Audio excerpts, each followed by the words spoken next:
Sorry about that. Hello, everybody, and welcome to the virtual chapter for the month of May 2023. May Day, May Day, May Day. What a lovely month it is turning out to be here in Central Florida. And that's just perfect because we are only, well, for me, 1 week from today, I will begin 8 days of involvement with the IACT IMDHA Hypno Expo 2023 here in Orlando. But it actually starts the weekend, of course, is not this weekend, but the following weekend. Friday, Saturday, and Sunday are the main days of the conference, but there are pre and post-conference programs before and after, and lovely special programs run by people like yours truly, or people like my lovely, wonderful, supportive assistant, Karen. And we're looking forward to it. And Jessica, you're going to be there, yes? Yes, you're going to be there. Who else is going to be there? Oh, Carrie, yeah. Wonderful. Michelle, great, great, great, great, great, great, great, great. Oh, Renee, yes. Good. Yeah, it'll be lovely. It'll be lovely to see you all. So there it is in a nutshell, coming any moment now. The other thing we need to tell you is, Karen mentioned it earlier, but we want to make sure it's heard by people that see this as a recording as well, is if you are spending your time with us here this evening, you will get an hour and a half of CEUs for doing that. And all you got to do is to log on to your favorite hypnosis organization website. That would be IACT or IMDHA, for example, and open up your account and let them know that you spent some time with Karen and Michael and you want to be compensated for it. And if you're in any other friendly hypnosis organizations, most of them will also give you credit for being here as well. So don't forget to claim your CEUs. Do you remember stamps, Karen?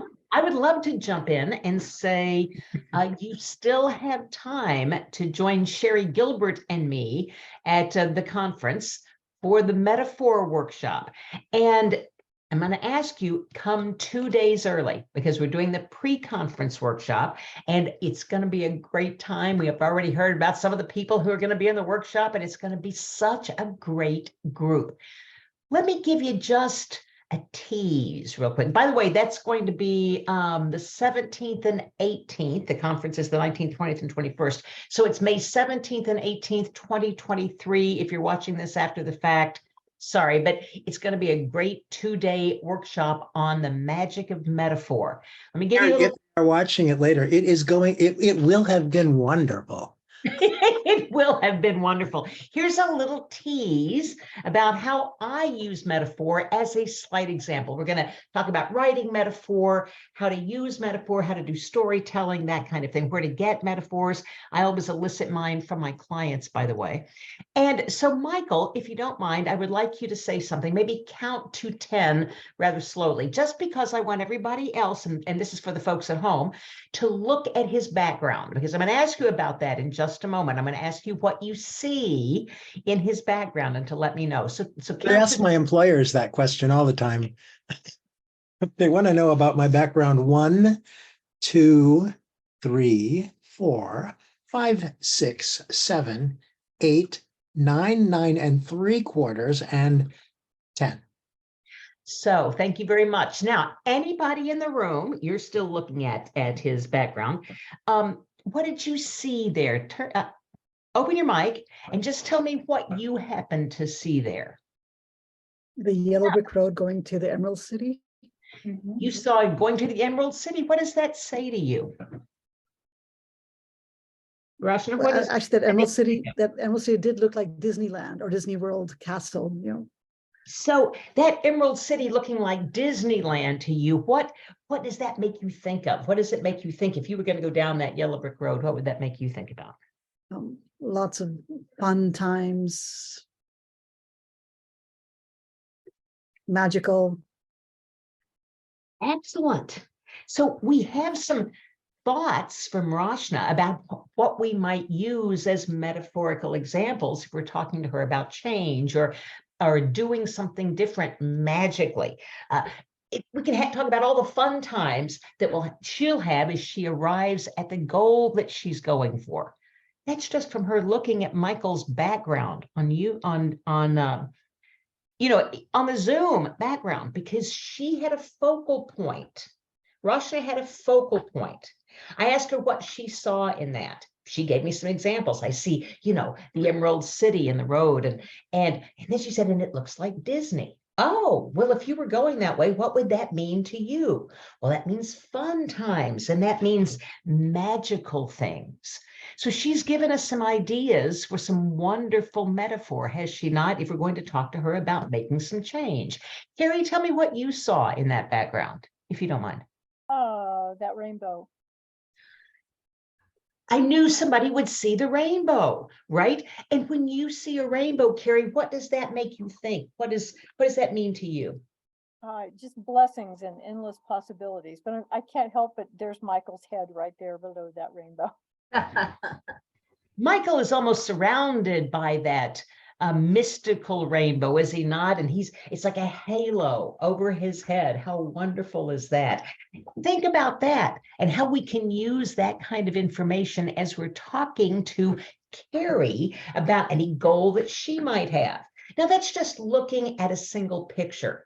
Almost anything can be a focal point, right? Most of us have a client look above, a little bit above their eye level, right? At a focal point, a spot on the wall, something like that, a spiral. Well, how is that rainbow any different from the spiral?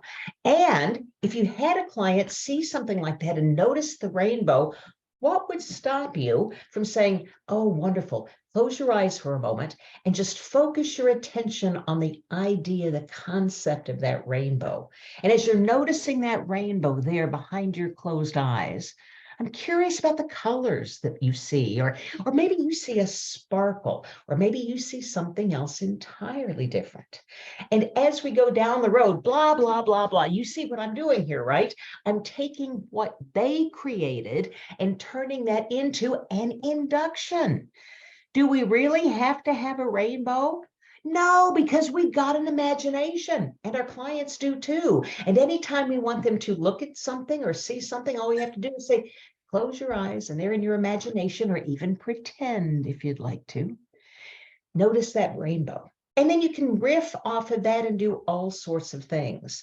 So I think it's very important. I think metaphor really is the magic to what we do. Because as we tell stories, we can help somebody change. I also think that superpowers are fun to use, but I'm never going to tell you about a superpower that you should use. I would ask you what your superpower might be. And boy, be curious about what a client might come up with as their superpower. It might be something that you might never think of at all. I've discovered, as an example, my superpower in hypnosis. I believe it's zapping limiting beliefs.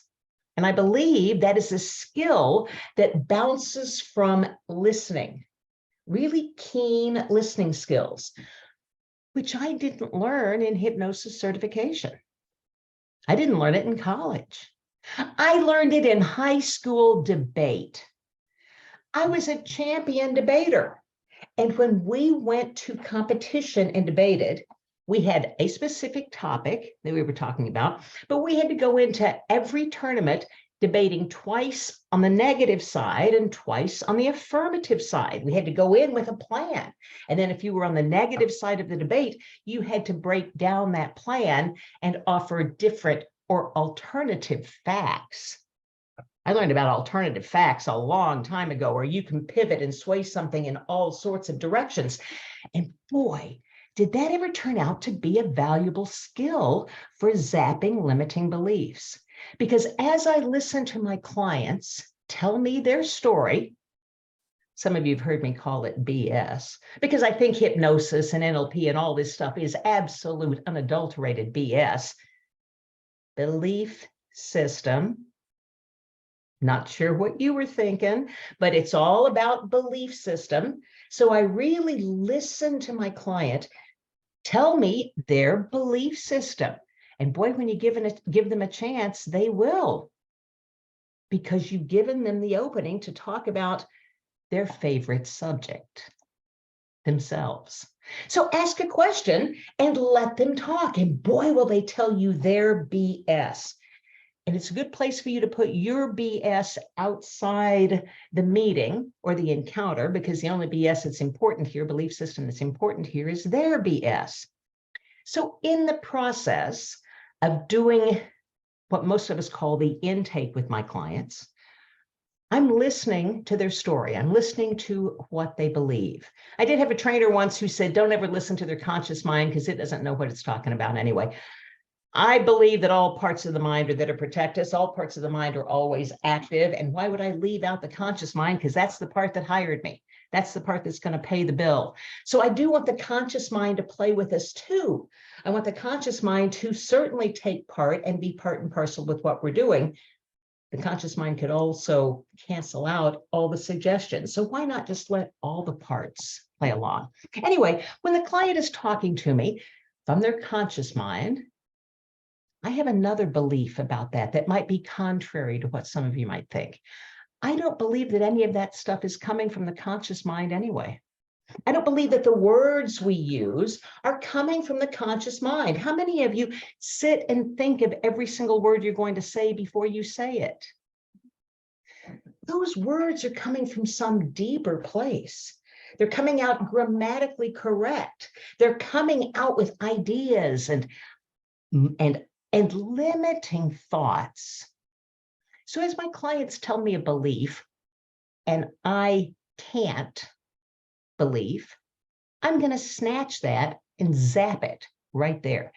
Now, when I was in high school debate, we had rules. And some of you know I'm not much of a ritual person. I'm not much of a rule follower. So in high school debate, we had to wait our turn before we could talk. I don't really believe in that when I'm working with my client. When my client is telling me a story and they really are telling me a limiting belief, and I've heard it once and then I hear it again, I stop them right there. I don't wait till we go to the magic chair for change. I don't wait till I have all of my suggestions decided on. I stop them right there and say, hey, let's have a look at that right here, right now. Let's talk about that.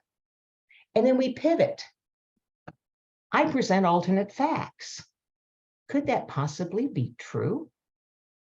If they're seeing me for procrastination and they say, well, you know, I always put things off. Is that right? I noticed that you showed up for your appointment here on time today. You didn't put this off.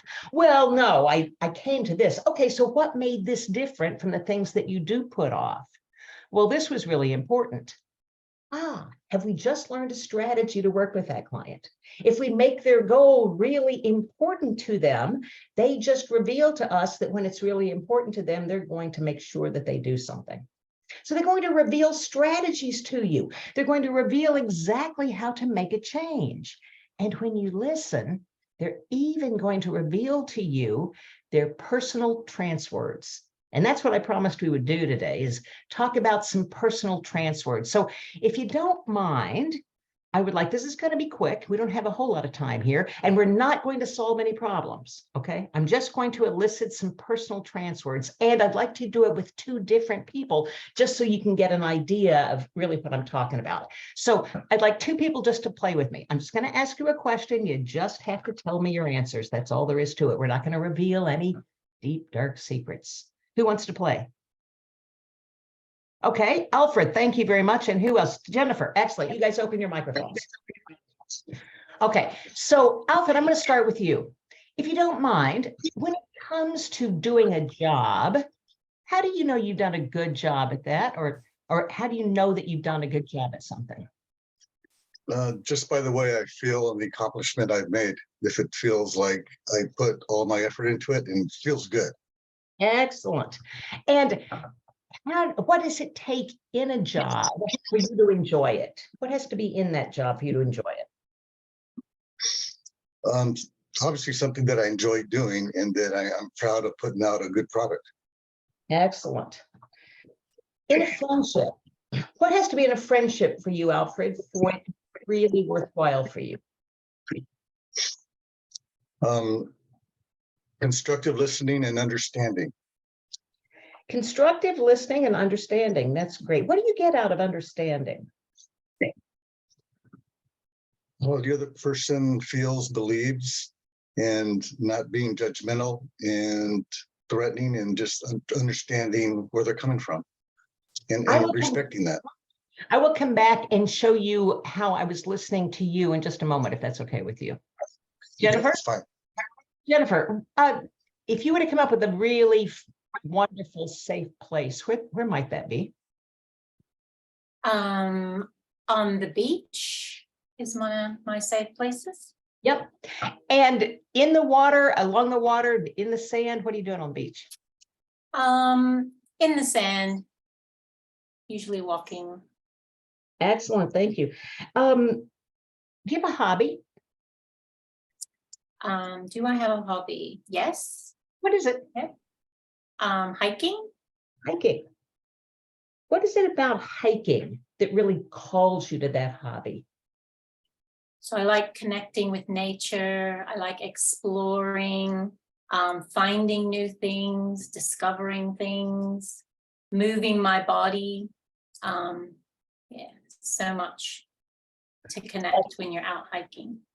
That's really lovely. So connecting is kind of like a friendship or a connection with something. What does it take in a human connection or even an animal connection for it to be worthwhile to you, for it to be fun for you, enjoyable for you?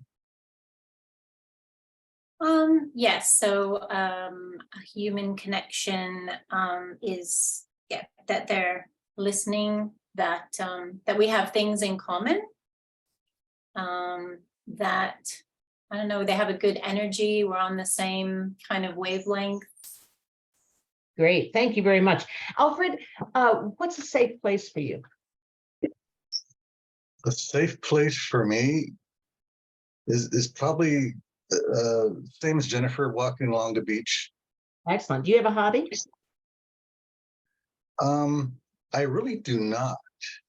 Okay, that's cool, but walking along the beach is be a very fun hobby, or at least something to do, right? And Jennifer, when it Yes. comes to a job, what has to be in a job for you to really enjoy it?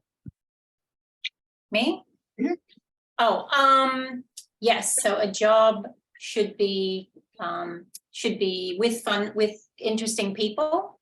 It should be something where that I'm good at, that I accomplish, and I have a sense of accomplishment and success, and it should pay well. They should Excellent. appreciate me.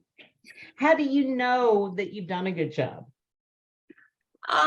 Because people are happy, because I've accomplished what the task was set out in a successful way. Love pats on the back. Excellent. Thank you very much. So, Alfred, is there any little goal that you have? You don't have to tell me what it is. I'm just wondering if you have a little goal. Yes. And is it an action step? Is it someplace that you want to go to? It is an action step. An action step. So I'm wondering, Alfred, if you would mind just closing your eyes for 1 second. Take yourself to a nice beach. You might be walking or hiking along that beach. Just allow yourself to be there as much in it as you can, right there along that beach, just enjoying, relaxing. You might be contemplating that action step that you want to take. Of course, you're already in your mind taking action, you're walking. But add in your mind that action step that you'd like to take. Allow yourself to continue along your walk and really pay attention to that action step. Be curious, Alfred, about what it feels like to you, how you will be proud of yourself when that thing is accomplished as you take the step. You might even notice yourself taking the action and let that pride well up inside of you. You will know by that feeling inside when you are really on the right path, will you not? You will know. As you are understanding yourself and the fact that all you have to really do is listen to what you want. Allow yourself to just walk on toward that goal and move in the direction that feels so good to you. Take all the time with you that you want with that. Create the action steps that will be beneficial to you to reach that goal that you've set for yourself. And when you're ready, turn back around and walk back along that beach, all the way back, right here to the here and now, but only as slowly, Alfred, as you take the steps that you need to take to move forward in that action. When you are taking that and agreeing to that, your eyes will open only as slowly as you've made that agreement with yourself. Take all the time that you need. And I'm going to go over with Jennifer real quick. Jennifer, do you have a goal for yourself? Again, you don't have to tell me what it is. You have a goal in mind? Yes. Okay. And is it an action step? Is it a change? Is it something? What is it? What kind of thing is it? It is an action step. An action step. So as you take that action step, you can really feel accomplished. Is that right? Yes, that's right. Close your eyes. Go ahead and close your eyes. And you actually saw exactly how Alfred accessed his own hypnotic mind, right? And I know that, Jennifer, you can access yours in just that same way. You might like to go inside by taking a breath and going in through that route. You might like to walk that path like being on a beach where you just relax and move on into that level of hypnosis that is necessary for you today to imagine, or even pretend, if you will, that you are now ready to take that action step because you know what it will do for you. You already know exactly how it will help you. You already know how it will connect you to the end result that is so important to you. You can take this time that we have together right now to explore and discover step by step exactly the movements that must be made to take the action. Because I know that you already know there is no change without change. There is no action, right, without action. And as you explore the possibilities ahead of you to reach the goal that you have set for yourself, discovering, finding the connecting steps that take you to your goal, you can begin to have a common understanding, letting the energy rise up in you to really walk toward your goal. As you imagine yourself now, feeling accomplished, because you already know that you will get there because you are good at getting there. Are you not? And as you arrive, not only do you feel accomplished, you can already imagine the pat on the back that you just might get. You can imagine other people being happy or showing, acknowledging all the work that you've put forth. As you move toward that action step right now, take all the time that you need to put those steps in motion, to decide right here and now the first smallest step that you can take in the direction of your goal. You've already explored and discovered your options. That first smallest step. And as you take that step, you will feel so accomplished, you'll take another step. You might pat yourself on the back, or you might be noticed.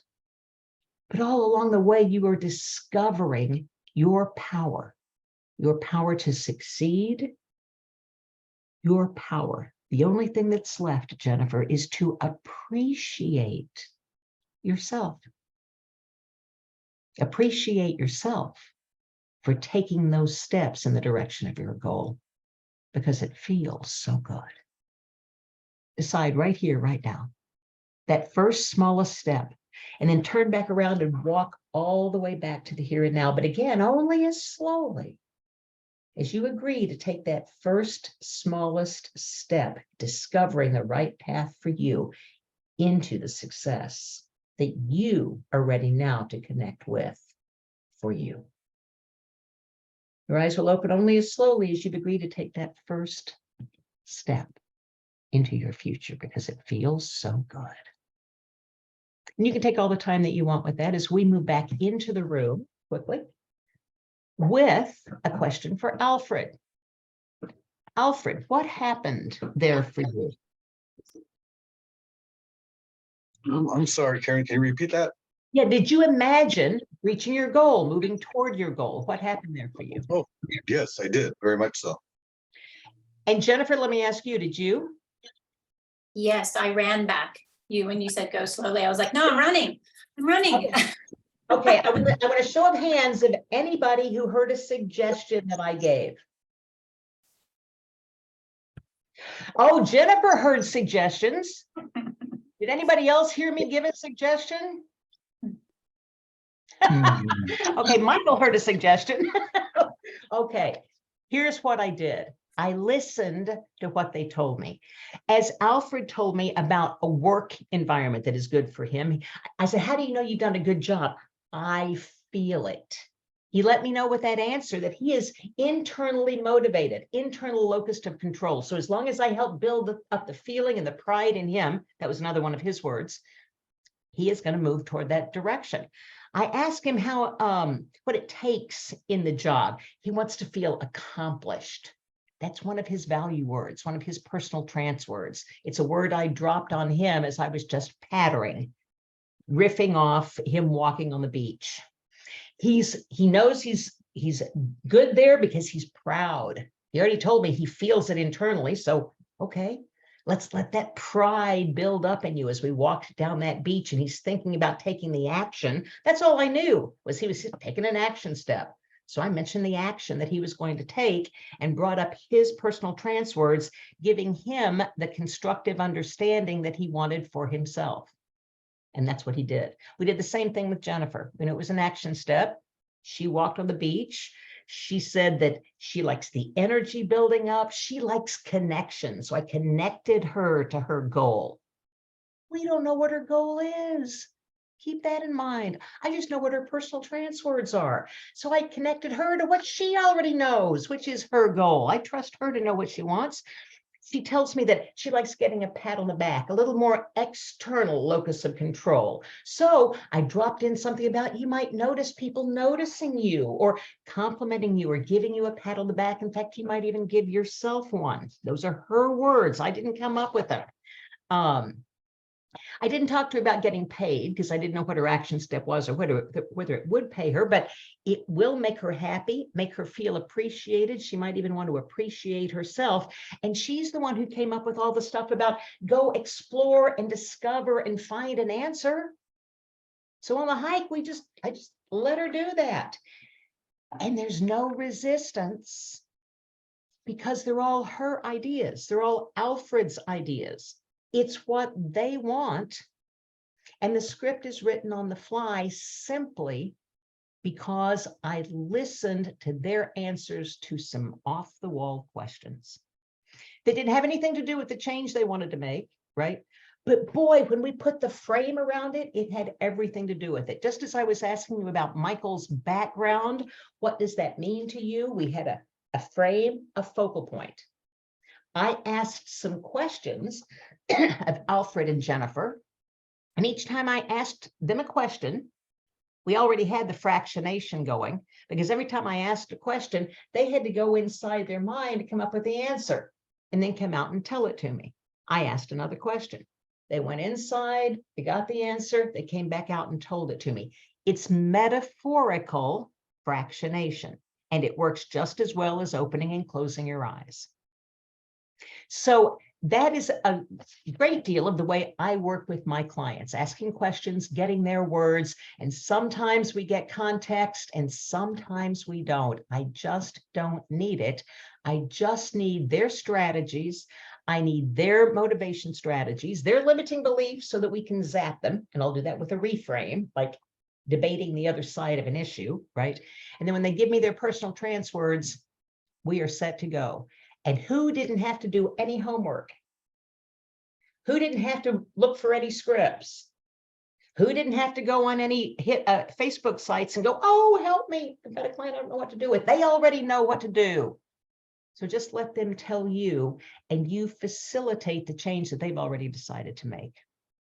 That's my time. And I padded it out a little bit, Michael, because you disappeared for a moment, but I just want you to know, I've been so excited about having you join us. Now, if you guys have any questions about what we did there, if you want the outcome specification information, by the way, I have it in a handout. I'll be happy to send it to you. Just email me, Karen@KarenHand.com, and I'll send that out to you. Ask for the outcome specification information. Now, for the main event, Michael Watson. Not only my dear friend, but a person from whom I have learned a wealth of material. Michael, by the way, is, let me do this officially, Michael is the principal trainer for IACT. He is a diplomat of IMDHA. He's been in professional practice for over 40 years. It's hard to believe, but he was a child wonder. He's, since 2017, he's been the virtual hypnotist. He's trained hundreds of therapists to take their practice online. By the way, I got a little lost in what I was reading here, but I do want to say it's because of Michael and the virtual trainer stuff that he taught me that I didn't lose a beat during the pandemic. We were all working on Zoom, right? Thanks to him. Michael is the evolutionary hypnotist. He evolves. It was Michael who turned me on to the fact that if Milton Erickson and Dave Erickson were still alive, and they've been dead for 50 years, if they were still alive, they would have evolved their techniques to where we are today. So we, as hypnotists and professionals, have to continue to evolve.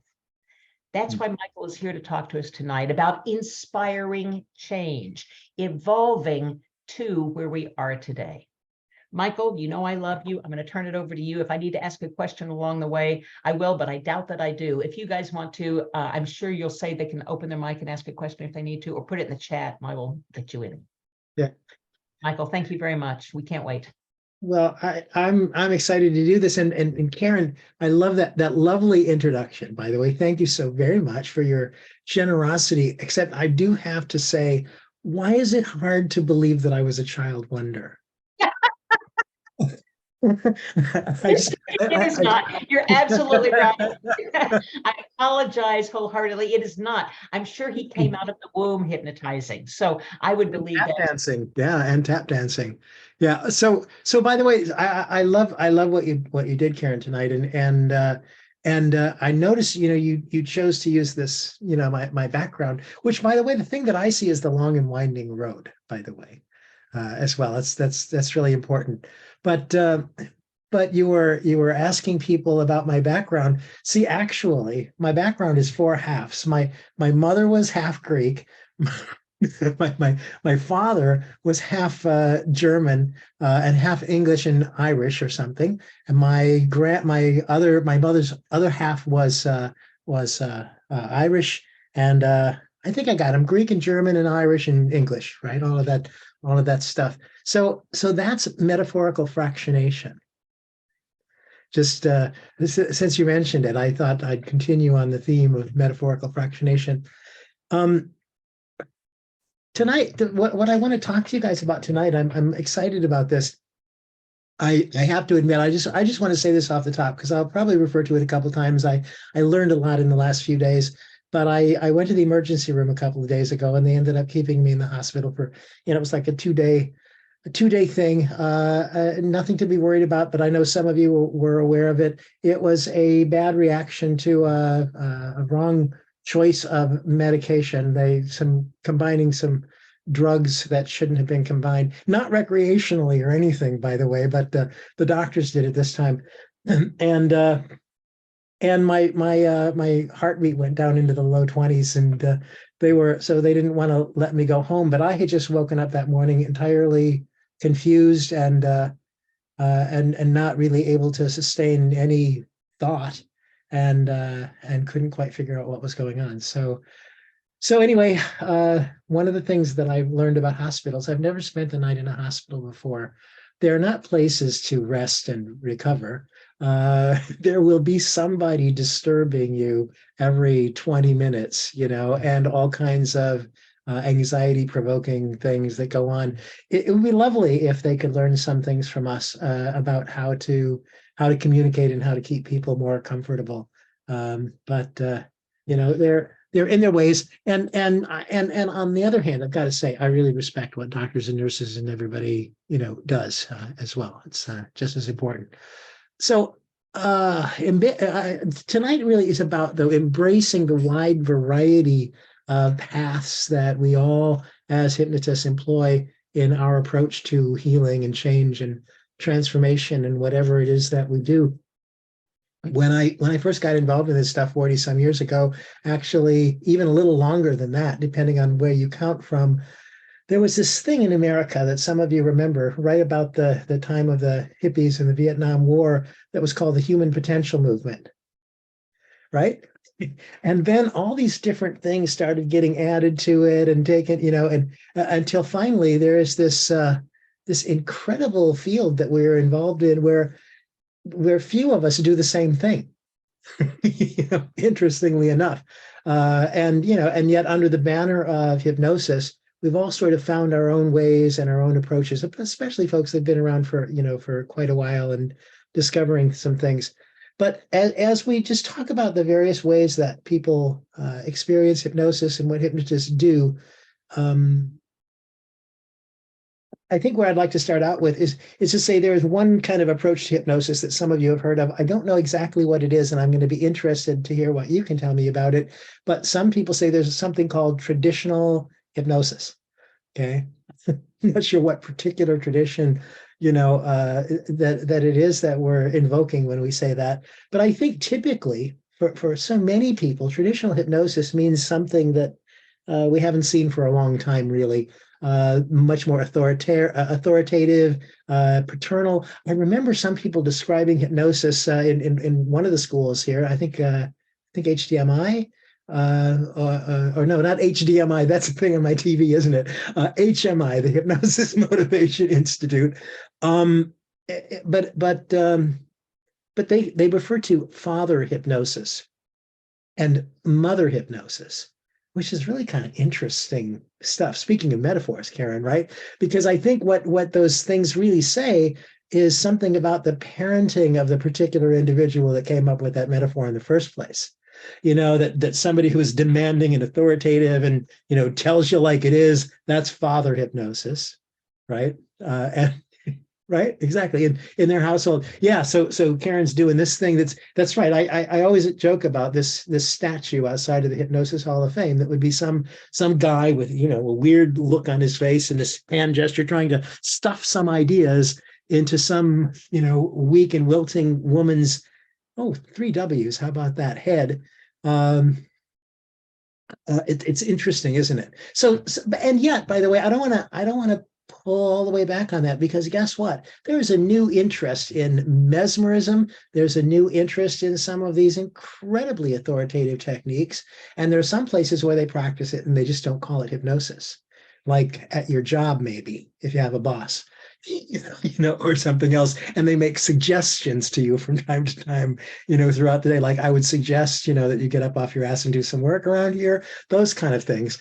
The funny thing is, while we talk about hypnosis this way, we're talking about suggestions.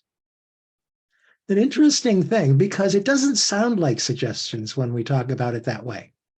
It sounds like we're literally inserting new code, and erasing old code, and the client has nothing to say about it really, other than that they have surrendered themselves to the hypnotist's ability to manipulate their mind in some strange way. So anyway, that's all an interesting model. One of the ways, it's a terrible way to talk about traditional hypnosis, but then there's maternal hypnosis, there's mother hypnosis.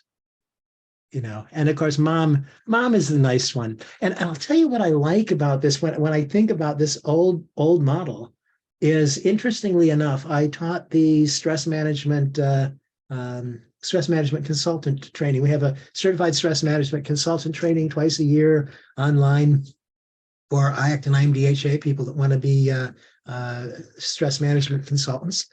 And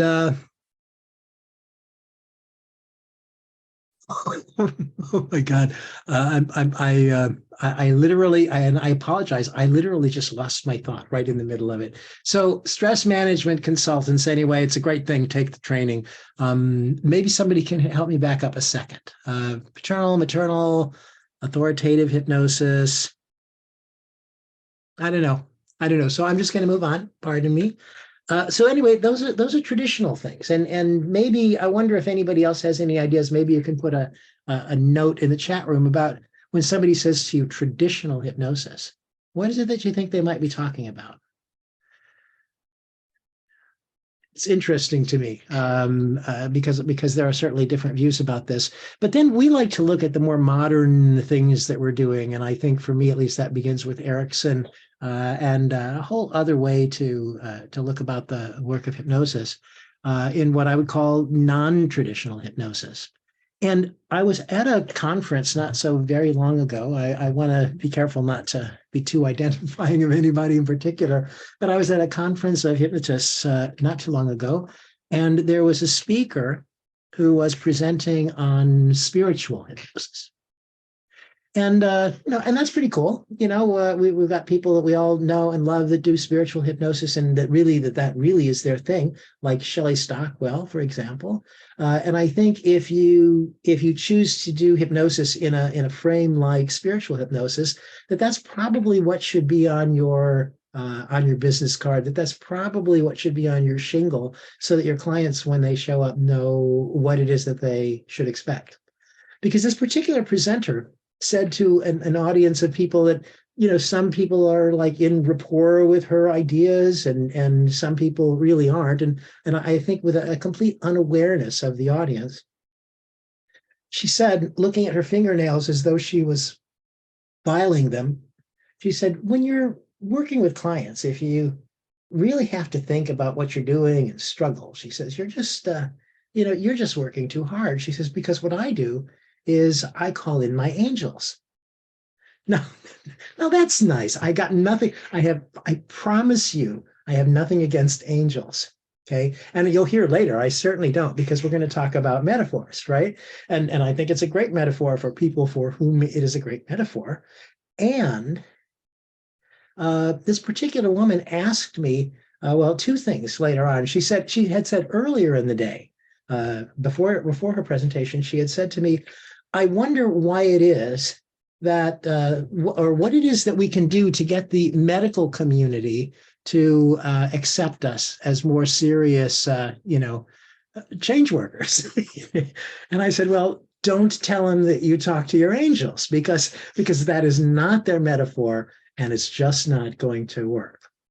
So in any case, by the way, I have a new thought about this anyway. So many hypnotists are always saying, what do we have to do to get the medical community to respect us?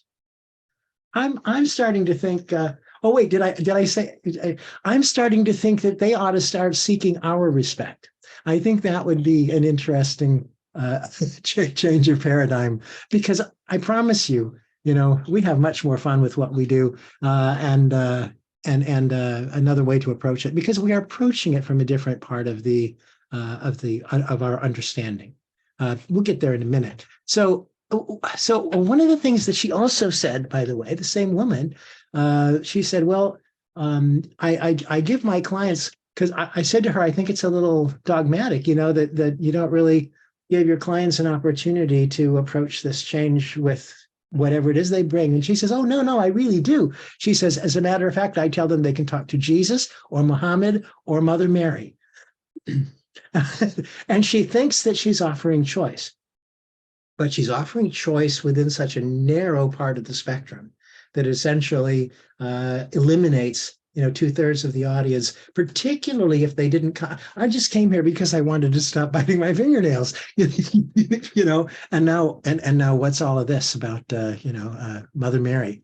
Anyway, so you get the point. There's some people out there that are doing things that are really unusual, and there is an audience for that. And I think if you seek that audience, but she was trying to operate in kind of a mainframe, like I'm going to put out a shingle as hypnotherapist and people are going to show up. And then when they're ready to quit smoking, she'd also told me, by the way, when I referred to, she asked with only giving me like 20 seconds in passing between two speakers, she asked me if I could give her some feedback on her presentation, which was a real mistake because I could have explained it and I could have been a whole lot kinder to her. And I said, it's just too dogmatic. So I told you earlier, Karen, I said, I don't have a filter sometimes, especially not when you want to condense me down to a moment like that to respond. I would like to have been able to talk to her a little more about it. So this last couple of days when I was in the hospital, speaking of getting doctors to accept us, I actually got 4 great contacts. Like 2 nurses and 2 doctors that are interested in coming to hang out with me and to learn a little bit more about hypnosis. Which was really pretty cool. And one of them told us about her experience, or told me about her experience with Reiki and with craniosacral therapy, and all of these different things. But she said something that I thought was interesting, particularly in regard to craniosacral therapy, by the way. And if this is sacred territory for somebody, forgive me, I don't really know a whole lot about it. She said, well, they think that it has something to do with the lymphatic system. She says, I don't really think that's why it works. Please notice, she said, I don't think that's why it works. She has the experience of gaining some real benefit from this particular modality. And it's just the explanation that, so sometimes we're a whole lot better not to explain anything to people, to let them have their experiences. But so anyway, she has there's this notion again of traditional, non-traditional hypnosis, whatever that means to you. To me, spiritual hypnosis fits into the non-traditional category, which is why I said it. And I think if you identify yourself with the right community, that can be great work. Oh, I know. The woman said to me that this is not. She knew my background with the church, and she said to me, "Well, she says, this isn't religious; it's spiritual." And I said, "And yet, you use these 3 profound anchors: Jesus, Muhammad, and the Mother Mary, thinking that there isn't religious baggage attached to them." Because of course there is. I don't know how to think of Jesus from a framework that isn't somehow infiltrated, if you will, by my history in the church. It's simply not there. This is a profound anchor. So there's that. I have, for my metaphor, for my way of thinking about it, my particular approach of working with hypnosis is something that I call evolutionary trance. I've talked about that on here and various places, over the last, probably 10 years or so now that I've been really focusing on that. I really believe in, when I call it evolutionary hypnosis, I have the sense that there is at the center of who we are some emerging self, that is the us that is ready and wanting to come into the fullness of expression in the world. The problem is then that life happens. Life happens around us, and so occasionally we get either traumatized or interrupted or something. And as we are trying to fully be who we are, if that experience gets frustrated, my sense is that's when people start seeking out a hypnotherapist. They begin to experience some discomfort in their lives. Things start to get askew. Their experience of living is not congruent with who they really are at the deepest level. And that means time for therapy. So, that's kind of how they show up. So Milton Erickson said something I think is very interesting. Although he's been dead for 50 years, but nonetheless, some things that continue to be correct, I think, at least the way that I think about this. Erickson said that referring to clients in psychotherapy. He was the administrator of a mental hospital. A lot of people don't know much about Erickson. I mean, they know a little. They know that he had polio, and they know that he did hypnosis in Arizona. But he was a proper psychiatrist. He ran a mental health facility in Wisconsin for a number of years before he was, shipped off with his sinuses to Arizona. And Erickson said, our clients are our clients because they have lost rapport with their own unconscious mind.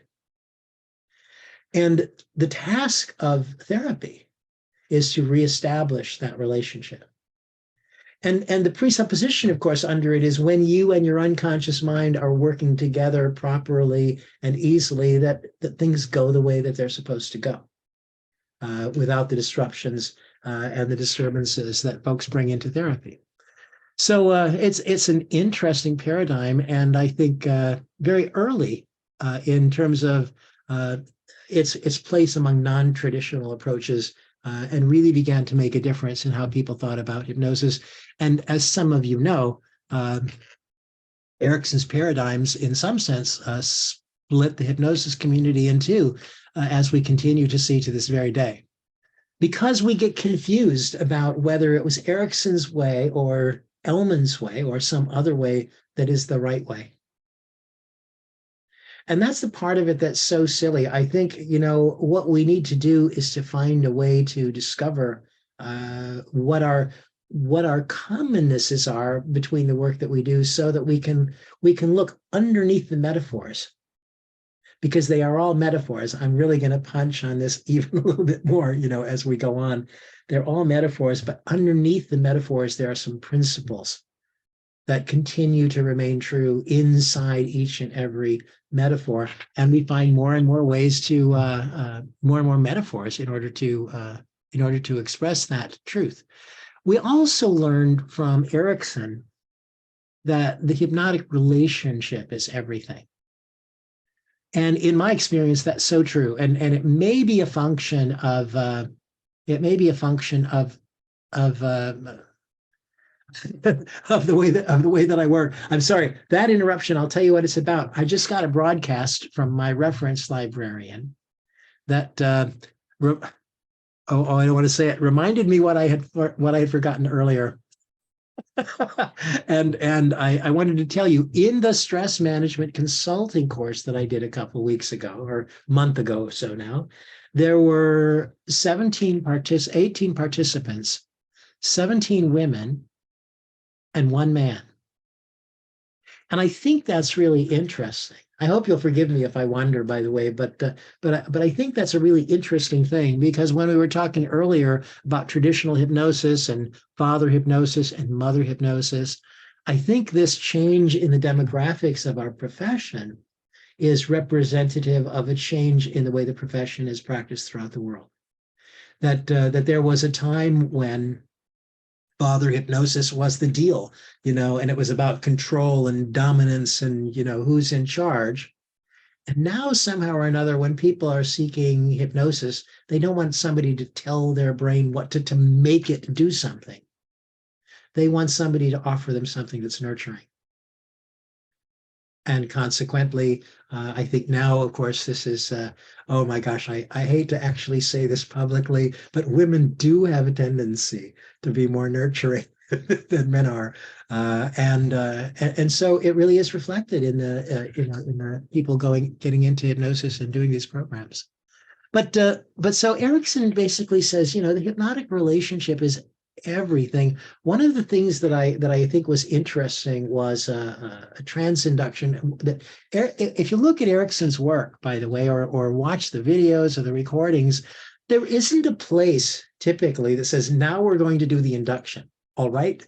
And here's step 1, that this evolves out of his connection with a person. And in fact, it's so seamless because he really understood the principle of hypnotic rapport. There's a place where Erickson said quite plainly, he says, if I have difficulty, hypnotizing someone, all I really need to do is to get rapport with them, and then I begin to go into a trance. And that's absolutely right. So having a conversation with the client, getting rapport, getting that sense of connection, getting in a shared rhythm, and then beginning to influence the developing experience in the room is exactly what Erickson did, and he did so masterfully and so well.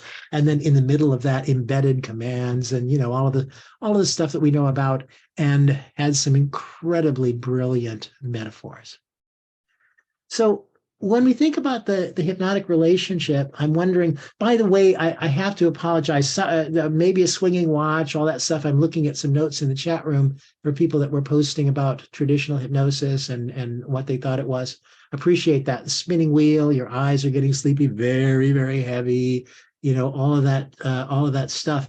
I will point out that I'm blind in my left eye. So if I'm going to look at the screen and try to keep track of the chat room, you'll have to forgive me if it takes me a minute or so to find it. But I'll be happy if you want to put any questions or anything in there. That's very helpful. I am here to be here with you guys. So the relationship, as you think about your relationship with your clients, particularly, and if you think about it in light of what I said earlier about the emerging self, for me, there's a metaphor that comes right out of that in terms of the quality of the relationship.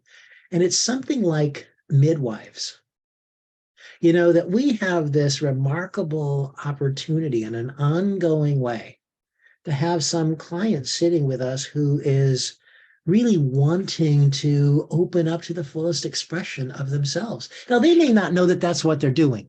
Please don't get me wrong. They may have no idea that's what they're doing. What they know is that they're experiencing some discomfort in their life, and they want to get on the other side of that so they can, begin to see what's going on. So I like to think about it that way. Midwives, coaches, some people, how do you approach your clients? Some people say, my job is to serve them as a coach. I just know that there's something really significant about the quality of the interpersonal connection that you establish that will make all the difference in the quality of the work that you do and the results that you'll get from doing it. We were talking earlier about spiritual hypnosis, and I can't talk about spiritual hypnosis without thinking about Mother Teresa. And one of the things from Mother Teresa, I have a couple of Mother Teresa deals that continue to sort of live in my head all the time. One of them is Mother Teresa was late for a press conference one day, and when she finally arrived, she apologized, of course. She said, ladies and gentlemen of the press, I'm so sorry to have kept you waiting, but I was about my prayers. And so reporters are reporters. They hear that. By the way, this is like, how Karen writes down trance words. Well, Mother Teresa has a trance word, and prayers is certainly one of them. So they hypnotized her. They said, well, Mother Teresa, when you pray, what do you say to God? And Mother Teresa said, I don't say anything. I listen. Now, to me, that stillness is profound, just as it is. But the reporters, by the way, decided there needed to be a little more to it than that. So they said, well, Mother Teresa, when you listen to God, what does God say to you? And Mother Teresa said, God doesn't say anything. God listens. Now, to me, that's one of the most mystical, kind of beautiful things about sharing space and being available to whatever is going to emerge next. Not pushing, not pulling, not demanding, not anything, just being there in this open space, waiting for something to present itself. What a cool thing. So there are all these different ways that people approach hypnosis. And again, I don't know how you think exactly about how you do it. And I know, by the way, that the way that I do it isn't the right way. It's just, the way that I do it. I'm real clear about that. As our sainted friend, Melissa Tears, reminds us again and again and again, we're making all of this stuff up. Coming closer to metaphors, Karen. So here's the thing. We want to be a community. We want to connect with each other. and we've got people, talking to Mother Mary, and we've got other people, trying to do something that is really scientific, and and et cetera, et cetera, et cetera. And it sounds like we're not together in a community. But what is it that we actually have in common? It's a much more worthwhile question if what we want is to be able to relate to each other. If what we want to do is to highlight our differences, as ways of being able to say, well, that's not really hypnosis. That's a belief system, which, by the way, is the best hypnosis in the world, right? So being a community, what is it that we have in common? I'm curious. Again, this is something, if you want to put some stuff in the chat room, I'd love to see what is it that no matter what paradigm practitioners are using, what is it that continues to show up in all of them? I'm watching. I wish I had a crystal ball, because I'm still seeing your eyes are getting sleepy from the last question that I asked. And they don't all say that. So I know that they're helping others. Yes, exactly. So Marjolaine, good thing. So people gather together wanting to help, wanting to heal, a strong desire to help. I see passion to make a change. We are all agents of change. That's lovely. A desire to help people with hypnosis. That's all really good stuff that's coming up in the chat room. We offer, what we all do, I think, is that we, like my doctor, the doctor that I mentioned, who said, I don't think it works for the reason that they say that it works. I think because the way that they say the word that it works is they give it an expression that is an expression that is itself a metaphor. So we all offer metaphors to our clients every day, right? I'm sure you have had somebody, and I talk about this every time I mention it, put their headache in a balloon and watch the balloon drift off. And as it gets farther and farther away, the headache goes away with it. And finally, it's just beautiful, clear blue sky, or, however you do it. Well, there is no balloon, everybody, right? You all do know this. It's a device that we create. It's a servo mechanism that we utilize in order to metaphorically represent some kind of transition from one experience to another experience. In this case, the lessening of something or the distancing of something, taking away the pain with it. Some of you are familiar with Melissa Roth's technique, Snowy Nights, for pain control, pain management. And it's a glove anesthesia routine where you imagine in a beautiful outdoor environment, snow at night, and I'm cold just thinking about it. And there's even an owl, as I recall, in Melissa's description. So it really is a creative visualization. And operates really well with the right side of the brain. But this idea of you put your fingers in a snowbank just up to the first knuckle and notice how cold they become, and how after a moment they begin to tingle and they become numb, right? And then a little farther into the snowbank up to your second knuckle, and so on, until finally, of course, the entire hand is numbed. And then you can transfer it to different parts of the body, or you can even, send it through the muscles, or however you do it. A metaphor, right? A metaphor that really offers a useful way to think about something so that it can become an experiential reality. I went, before I went to the hospital, I went to the hospital last Thursday, having gotten a phone call about a woman that was in late stage breast cancer. She was in the hospital. She'd been in and out and in and out. And her husband called desperate for somebody to come and do something to help his wife with her intractable pain. And, I didn't have much to do that particular day, and I was certainly available to do it. So I went up there to the hospital to talk to her. But what did I do? First of all, when I arrived, she was so medicated that it was almost impossible to interact with her for a while, when I first got there. I talked to her husband for a while, and I taught him some self-hypnosis because I could see that obviously he needed a break from time to time. And he was the one that I think thought of hypnosis in the first place. But then as she began to come in and out, I sort of talked to her, and I talked to her the way that you might talk to somebody who's coming in and out. And I reminded her that she could listen to me for a while, and she can forget me for a while, and she can pretend to listen to me for a while, and she can forget to pretend to listen to me for a while, and listen to me for, for real, or forget that she's pretending. But various things like that. And I was pacing her breathing and watching a number of markers that I could find to indicate what was going on with her.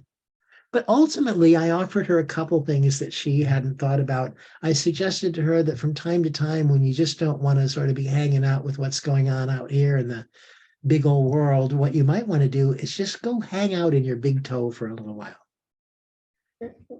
She thought that was an interesting thing to consider. And she sort of practiced sort of slipping down into her big toe and just being there, and then coming back.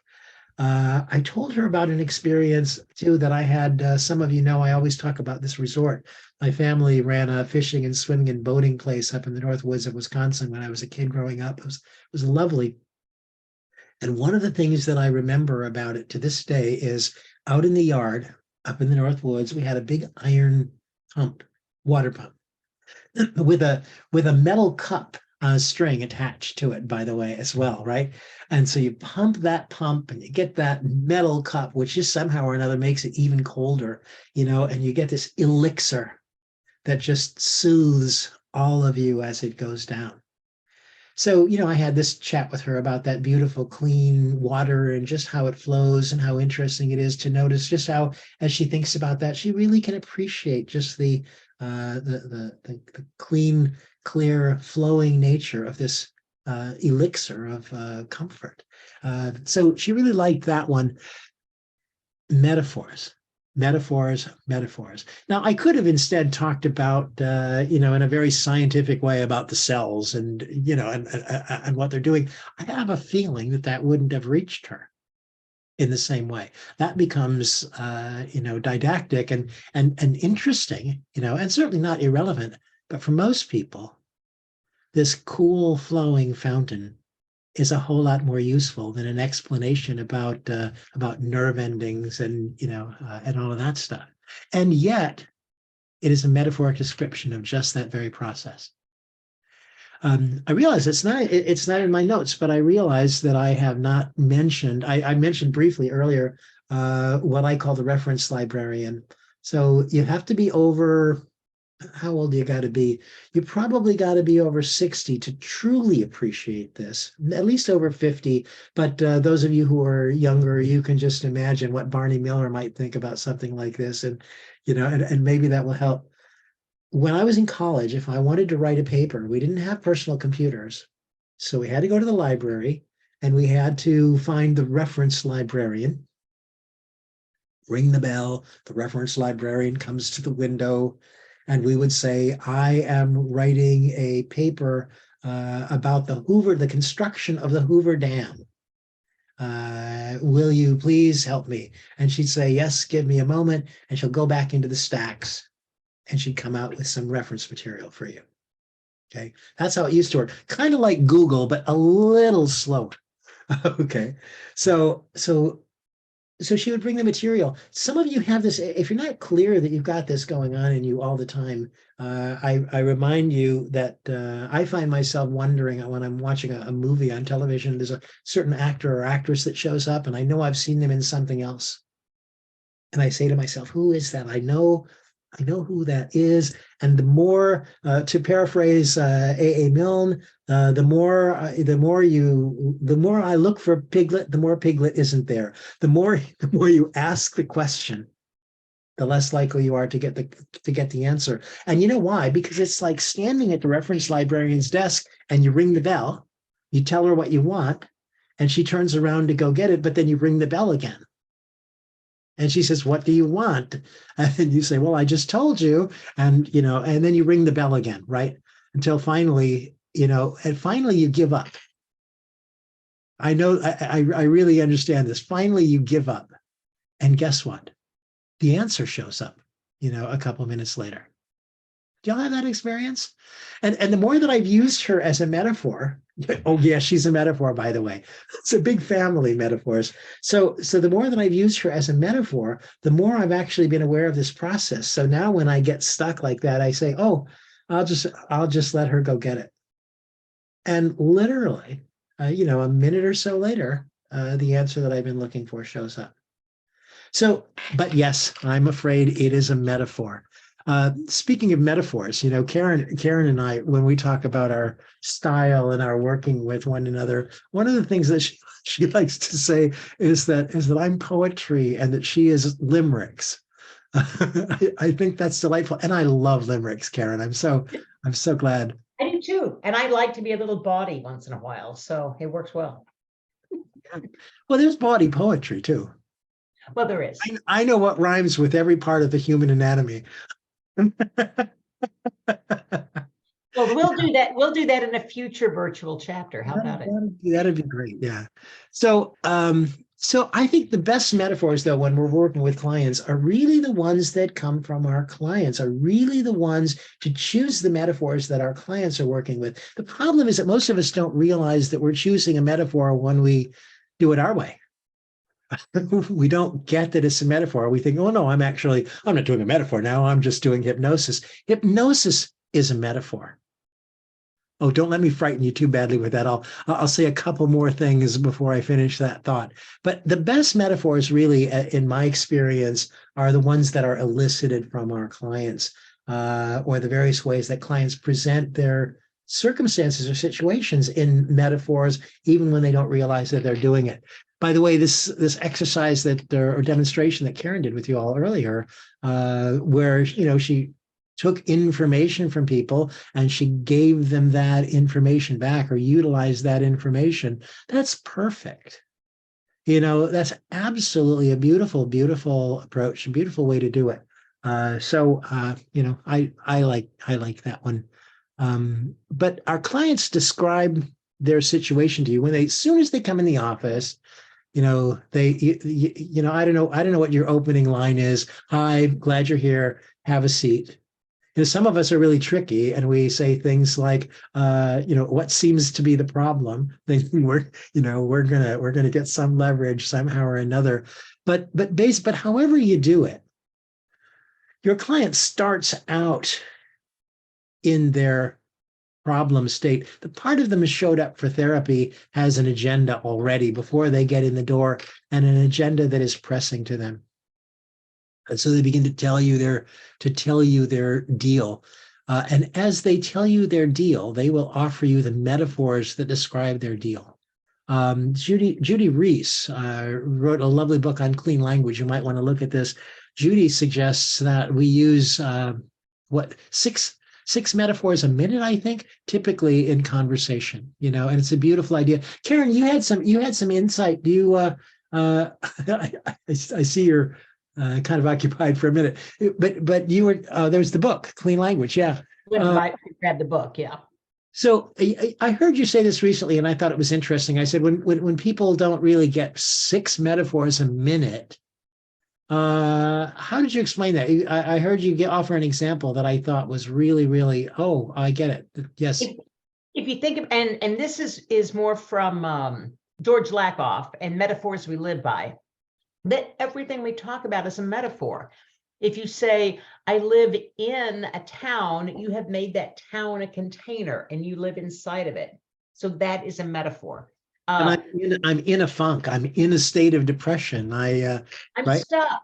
I can't move. All of those things. Yeah. And if you'll listen, yes, people really do. All of the connecting things, all of that it's all metaphor. It's all code, because words are just code to get the pictures in my head or the thoughts in my head into your head. Exactly right. So when a client says, stuck was a word that you used, for example, or I'm behind a wall, or I'm tied up in knots. These are interesting things. And for those of you who aren't familiar with the clean language paradigm, you might want to look into it. But just to give you sort of an oversimplified understanding of it, if a client says, I'm tied up in knots, there are a number of questions that I can ask them that basically will just enhance that metaphor. If I can create a metaphor that I can resolve, if I can, then this is the way to communicate this idea of moving from where you are to some other place. So tied up in knots, and you might ask, and what kind of knots are those knots? They're like big, like in a big heavy rope, and what kind of rope is that rope? And that rope is so big that it like a ship's anchor rope. And and when you're tied up in knots with a heavy rope that's like a ship's anchor rope, what needs to happen then? And the client says, well, the knots have to get, untied, or you have to take a saw to that, or whatever it is that they come up with, they begin to describe a resolution. And by the way, Karen said code. Yeah, who the person is that breaks the code is the reference librarian. So once you offer this notion about sawing the ropes and stuff like that, well, the reference librarian says, what does that mean exactly at the level of neurology? The client doesn't have to know that. This is the reference librarian's job. How does that actually work in the human nervous system, or what does that represent that I can begin to generate? Your language influences your clients chemically while you're inviting them to process ideas. It's a really fascinating idea. And it isn't because you say the names of the right chemicals. It's because you saw ropes. That really is my experience of it. A client, I was talking to a friend earlier today who said that he was working with a client that believed that he was had been overtaken by a voodoo curse. And for some of us, the implication would be, well, let's explain to him, no, it isn't really voodoo curses. It's that's not what's going to get it. While he is in that forest, while he is in that particular position in the matrix, he needs to be treated by, as though his experience of a voodoo curse is what his experience is. If somebody thinks that the FBI is after them, that's the experience of their life. Hypnosis isn't about reality, it's about experience.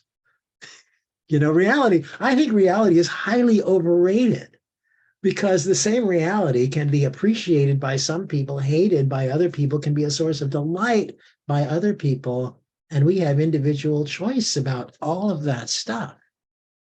So anyway, it really is where they live. And so I want to offer that to them. The FBI is after me, is going to result that thought, that idea in the kind of experience of moving through the world suspect all the time and wondering, who is looking at you from where and what's going on. That is the experience that your client is having. Whether it's real or not is a whole other deal. And I'm not so concerned about that. Hypnosis, though, itself, I said it earlier, hypnosis itself is a metaphor. So is the unconscious mind. Oh my God, I'm about to suggest to you that you may not have an unconscious mind. Maybe that's just a way of talking. And I have a feeling that scares a whole lot of people. But if you can't put it in a wheelbarrow, and yet it still seems to be a noun, well, it's probably a metaphor. And that's what nominalizations are, by the way. So for those of you, if you don't know that word, what a nominalization is a process that has been expressed or presented as a thing, as a noun. So for example, thinking is a very important thing to do. Thinking is a description, is it not, of a process? Okay.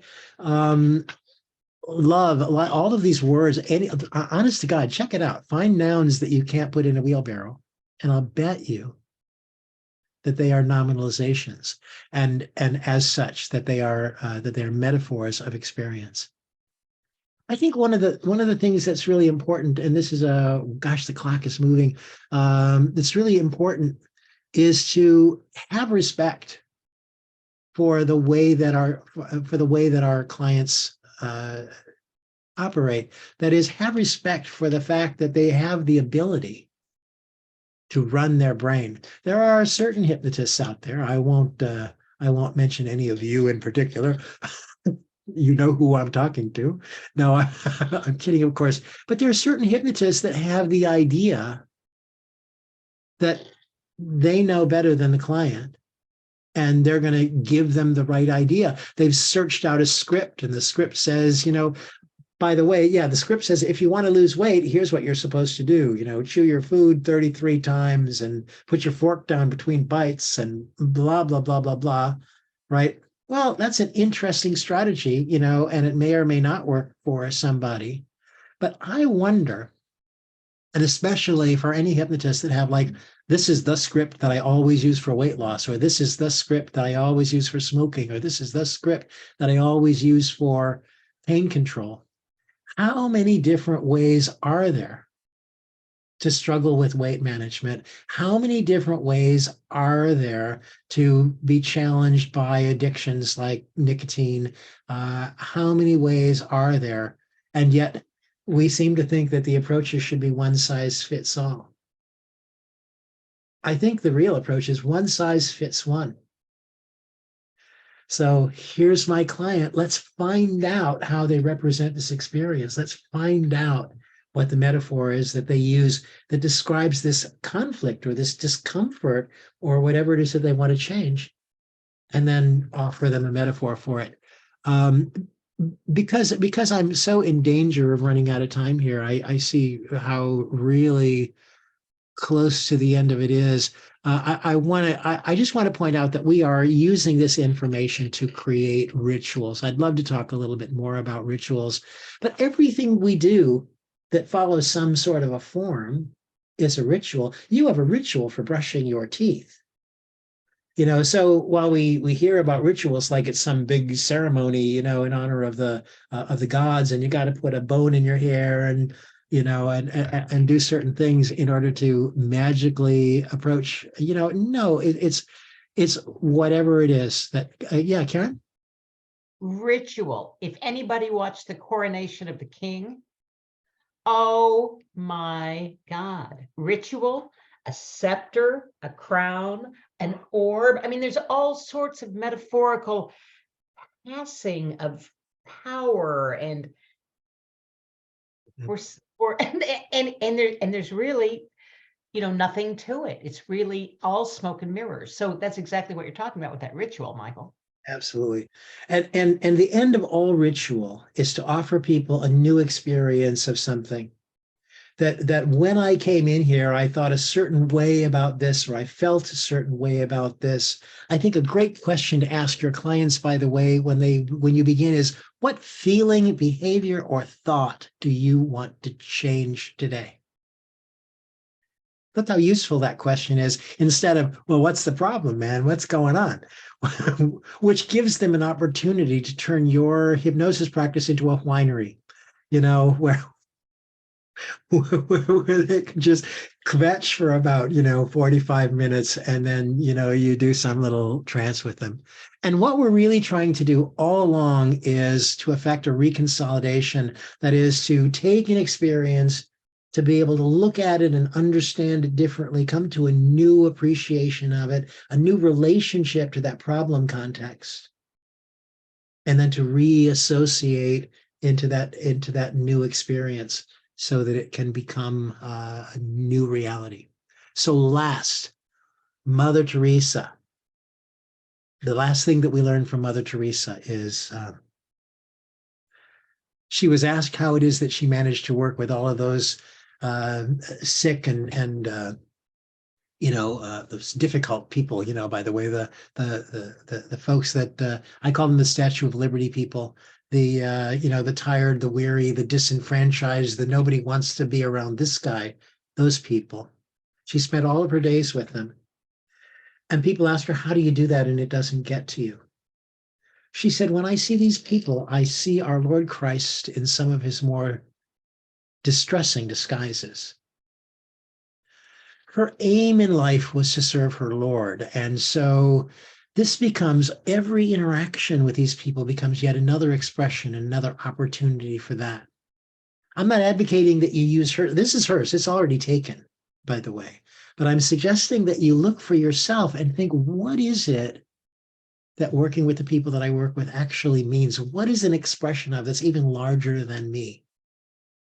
And when you find an answer to that, hang on to it, embrace it. To me, it is something in this moment, exciting and wonderful is happening as this being in front of me begins to be more fully who they are. The gig is up, change is happening, and far out, man, I get to be here and to be a part of that. When you have the right paradigm, it makes doing what we do rich and rewarding and wonderful. So I think that's about where I need to stop. I do want to let everybody know, by the way, I've got a new hypnosis course coming up for people who are, of course, already certified. You're welcome to do it at a deep discount. The details are on my website, and I can give you more information if you just drop me a note. But it does involve 8 days of live training. That is 2 4-day training blocks here in Orlando, Florida. One of them in October and one of them in November, and then some additional things online before and in between those. So that's the deal. Thank you very much for listening to me prattle on. I love talking to you, and it's exciting what we do. So God bless us all. Please, Michael, before we get away from it, let us know how to get in touch with you if anybody wants to email or call or whatever. All right. Now, this is a really hard one to remember, so I'll give you some clues. I live in Florida.